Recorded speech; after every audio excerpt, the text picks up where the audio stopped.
Assalamualaikum warahmatullahi wabarakatuh. Hai teman-teman, apa kabarnya nih? Semoga tetap sehat selalu dan menerapkan protokol kesehatan yang sudah dianjurkan oleh pemerintah. Tetap jaga jarak, pakai masker jika berkeluaran dan hindari kerumunan. Nah, karena ini video pertama kali saya, kita kenalan dulu nih. Perkenalkan, nama saya Asep Hermawan, Prodi Ekonomi Syariah, semester 3, Fakultas Ekonomi dan Bisnis Islam, tepatnya di Kalimantan Tengah, Palangkaraya. Nah, pada video kali ini saya dapat tugas nih dari dosen mata kuliah Sejarah Pemikiran Ekonomi Islam. Di sini saya akan membahas tentang kebijakan Rasulullah dalam menghadapi wabah terkhusus di bidang ekonomi. Untuk teman-teman, jangan kemana-mana, tetap simak videonya sampai selesai. Baik, langsung masuk ke materi yang pertama. Siapa sih yang nggak tahu virus corona? Nah, saya jelaskan sedikit tentang virus corona. Jadi, coronavirus adalah kumpulan virus yang bisa menginfeksi sistem pernapasan dan menyebabkan kematian.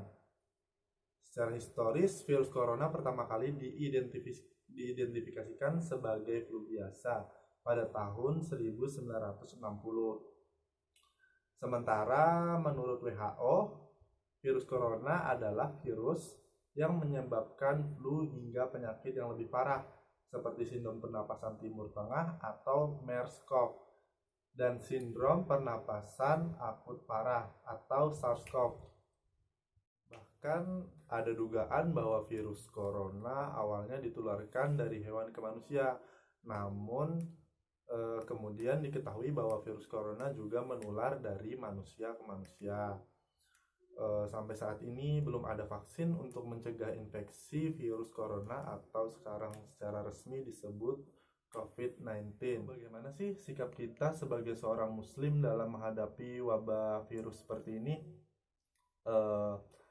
Cara pandang kita sebagai seorang muslim dalam melihat segala hal yang terjadi di dunia sudah dipandu di dalam kitab suci Al-Quran.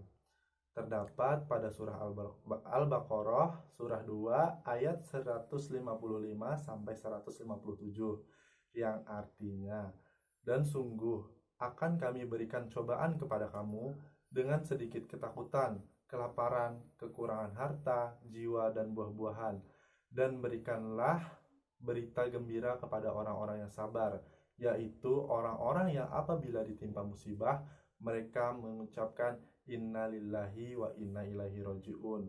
Mereka itulah yang mendapat keberkatan yang sempurna dan rahmat dari Rabb mereka, dan mereka itulah orang-orang yang mendapat petunjuk."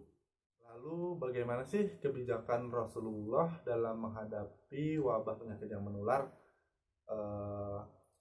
Teman-teman tahu nggak sih kalau pada zaman Rasulullah dulu wabah penyakit menular ini sudah ada. Pada masa itu wabah yang cukup terkenal adalah pes dan lepra. Nabi Muhammad pun melarang umatnya untuk memasuki daerah yang terkena wabah, apakah itu pes, lepra maupun penyakit menular lain. Antara sahabat Nabi Muhammad SAW yang meninggal akibat penyakit menular adalah Mu'adz ibnu Jabal, Abnu Ubaidah, Syahril ibnu Hasanah, Al-Fadil ibnu Al-Abbas, ibnu Abdul Muthalib.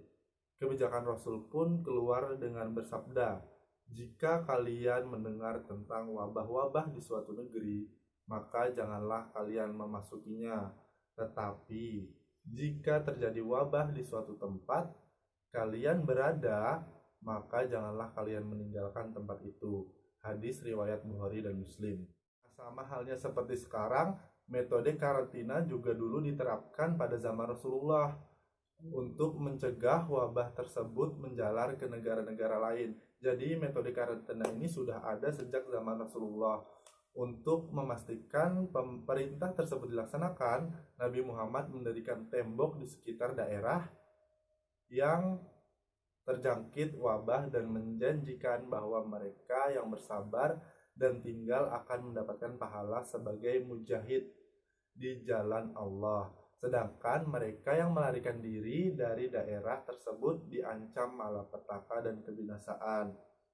Dari hadis Abu Hurairah, Imam Bukhari meriwayatkan bahwa Rasulullah bersabda, "Jauhilah orang yang terkena lepra, seperti kamu menjauhi singa." Nah, dari hadis tersebut dapat disimpulkan bahwa jika ada orang yang terkena infeksi, maka jauhilah. Namun jika kamu sudah terinfeksi di daerah tersebut, maka jangan keluar daerah atau bahkan sengaja menularkan ke tempat-tempat yang lain.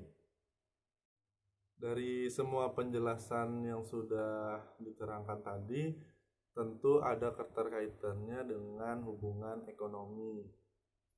Merujuk kepada pembahasan tersebut, Nabi Muhammad Rasulullah SAW menganjurkan kita untuk tetap berada di daerah tersebut, baik itu bekerja, melakukan kegiatan, atau hal-hal yang lainnya. Jadi jika dikaitkan dengan ekonomi, Rasulullah menganjurkan kita untuk tetap kerja dari rumah atau tetap berada di daerah tersebut, tetap menjaga jarak antara satu dengan yang lainnya supaya tidak menambah penyebaran virus corona ini. Lalu tetap menerapkan PSBB agar tidak menambah jumlah korban dari virus corona.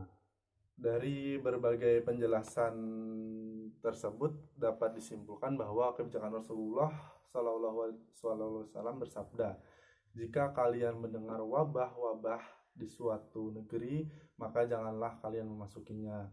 Tetapi jika terjadi wabah di suatu tempat kalian berada, maka janganlah kalian meninggalkan tempat itu." Hadis riwayat Bukhari dan Muslim. Maka merujuk pada kondisi saat ini dengan adanya virus corona yang sedang melanda di seluruh dunia termasuk Indonesia, sangat relevan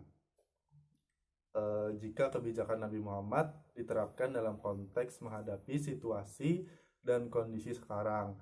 Tinggal pemerintah mempersiapkan struktur, substansi, dan kulturnya. Mungkin itu saja yang dapat saya sampaikan tentang kebijakan Rasulullah dalam menghadapi wabah virus yang menular. Jika kalian suka video ini, jangan lupa like, komen, dan subscribe. Dan jangan lupa follow IG saya di sini. Terima kasih. Assalamualaikum warahmatullahi wabarakatuh.